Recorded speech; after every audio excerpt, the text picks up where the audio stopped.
যদি তাবিজ মাদুলি ঝুলাই তাহলে শিরক করলো। হুজুর যত বড়ই হোক, পাগড়ি যত বড়ই হোক, আলখাল্লা যত বড়ই হোক, কোরআন মাজিদ দিয়ে যদি তাবিজ লিখে দেয় তবে হুজুর মুশরিক, আর কাজ শিরক, বিনিময় জাহান্নাম। মাদুলি আপনার গায়ে, আপনার স্ত্রীর গায়ে, আপনার ছেলের গায়ে, আপনার মেয়ের গায়ে, গলায় কারো থাকবে না, এক সেকেন্ড থাকবে না। যদি কবিরাজ বলে, হুজুর বলে যে এই বালা ছাড়া, তাবিজ ছাড়া আপনার স্ত্রীর গা থেকে জিন যাবে না, আপনার স্ত্রী বলবে মরে যাব তবুও বালা কি তাবিজ গায়ে দিব না। আরে 10 দিন পরে মরতাম, না হলে এখনই মরলাম।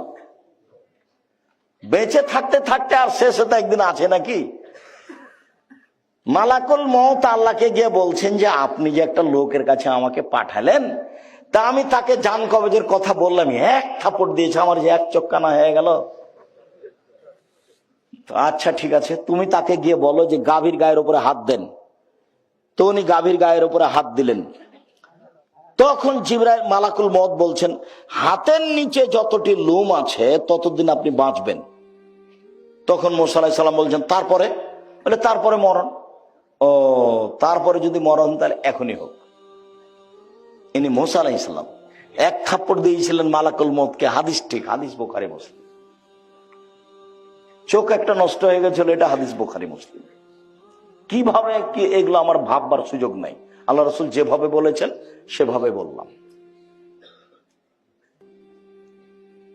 তো তাবিজ দিয়ে যদি মরণ হয় হোক, কি আছে, 2 দিন পরে তো মরাই লাগবে। করোনা দিয়ে আমি 1 ঘন্টা বেঁচে থাকতে রাজি নই, এ দিয়ে মাস্ক দিয়ে। এরকম কাজ আমি আব্দুর রাজ্জাক বিন ইউসুফ করিনি, করবো না ভবিষ্যতে, পৃথিবী যতই সংকীর্ণ হোক।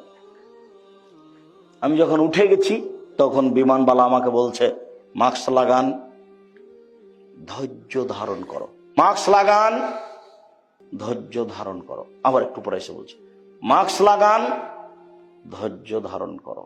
আবার এসে বলছে তোমার চোখ ছিল না যখন আমি বিমানে উঠি, তখন তুমি আমাকে না করে দিতে পারোনি। মনে রেখো, আমি আব্দুর রাজ্জাক বিন ইউসুফ মাস্ক লাগিয়ে ভাগ্য বাড়াতে রাজি নই। বুখারী মুসলিমের হাদিস, আল্লাহ রাসূল বলছেন লাদওয়ালা তেয়ারওয়ালা হাম, সংক্রামক ব্যাধি শরীয়তে নেই, ভূত বলে কোনো জিনিস নেই, পেঁচার ডাকে কিছু হবে এই কথা নেই, অশুভ ফল শরীয়তে নেই। কার মুখ দেখে আসলাম যে কাজটা হলো না, কোন মায়া লোকের যে মুখ দেখলাম, কোন মহিলার মুখ দেখেছে সেজন্য কাজ হয়নি, এটা অশুভ ফল, এরকম কিছু প্রিয়তে নেই, ইসলামে নেই।